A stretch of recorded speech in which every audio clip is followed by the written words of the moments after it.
Hello and welcome to another in my series of top 10 television programs.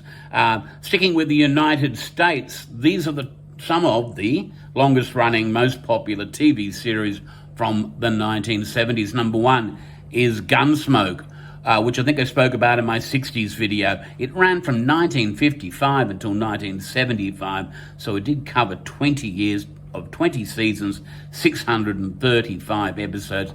Got to give Gunsmoke its due.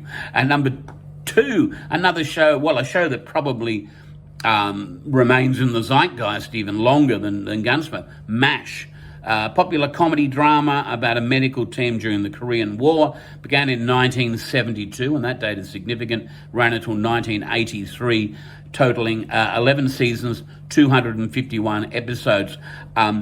That date, in 1972, was when opposition to the Vietnam War really reached a crescendo, and part of the popularity of MASH, although set in the Korean War in the 50s, was the fact that it was commenting on Western role in a war far away from home.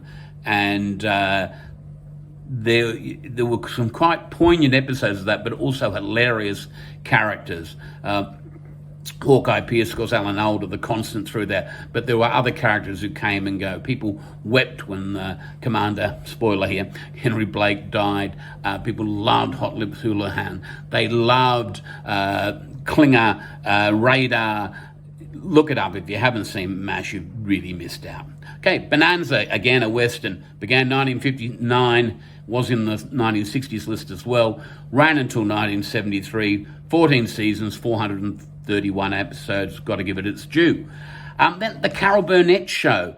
Now, I've seen clips of this. I don't know that it was ever a big thing where I was in the 70s, but it began in 1967, ran until 1978, 11 seasons, 279 episodes, and unless I'm wrong, apart from Carol Burnett herself, who's a bit of a legend in US circles, I think one of her co-stars or people involved in the clips was Tim Conway, who was also in McHale's Navy. All in the Family, a groundbreaking sitcom about a working-class family, began in 1971, ran until 1979, 9 seasons, 205 episodes. The central character was Archie Bunker. It was actually inspired by, developed from a UK series called Till Death Do Us Part, about Warren Mitchell's character, about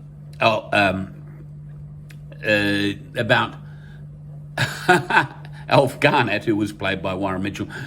This is the American version. A lot of differences, but at its core, you basically got a guy who's a bigot as the star of the show, but the joke is on him. And I don't know if the nuance necessarily worked at the time, and whether it would work today, because sadly bigotry still exists. Happy Days. A popular sitcom about a group of friends in the 1950s. It began in 1974, ran until 1984. Total of 11 seasons, 255 episodes.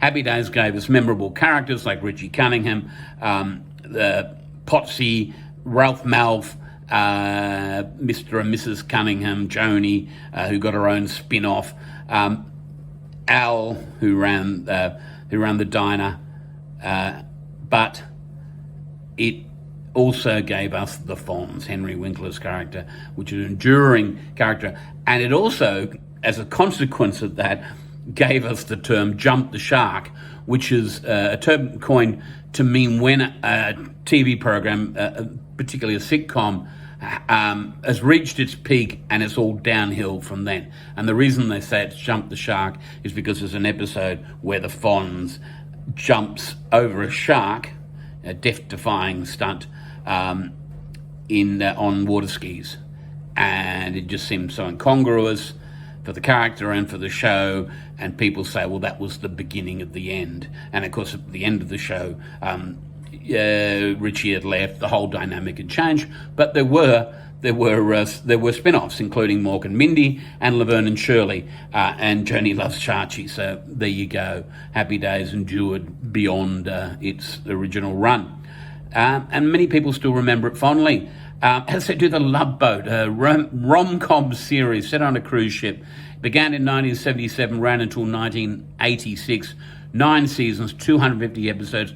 Anyone who was anyone or had been someone in the US was on this show. The sort of people who possibly, to borrow a phrase, jumped the shark themselves personally in other endeavours, would end up on this show. And it was an omnibus, 3 stories intertwined with the background of what's going on with the crew, and then what's happening in these individual stories overlaid on that. Don't think it holds up today, but it's interesting that we don't see these anthology type programs today.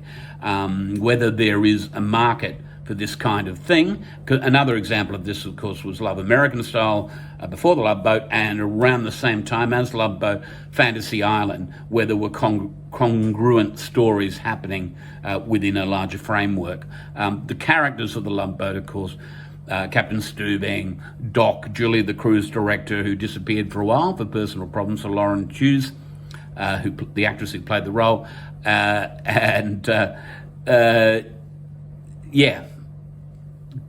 it was a memorable show for the people who were there. The Waltons. The Waltons is a drama series about a family living in rural Virginia during the Depression. It began in 1972, ran until 81, 9 seasons, 221 episodes. Good night, John Boy, that's all I shall say. The $6 Million Man, a science fiction about a cyborg secret agent, began in 1974, ran until 1978. 5 seasons, 100 episodes, plus a spin-off called The Bionic Woman. Lee Majors, who was probably equally famous for being married to Farrah Fawcett at the time as he was for being the $6 Million Man. And what kind of a man would $6 million buy you these days? It'd have to be like the $6 billion man, I think, probably. And Kojak, one of my favourites, the bald detectives, lollipop-sucking Kojak. It began in 1973, ran until 1978, starred Telly Savalas, total 5 seasons, 118 episodes, and it's just that for me, I remember it because of the character.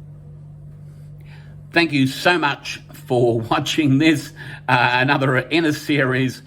You can find them listed under the television and popular culture tabs here on my channel. If you like it, please give me a like. If you want to share it, please don't hesitate. And if you want to subscribe, please subscribe. You'll be seeing me again soon if you like it.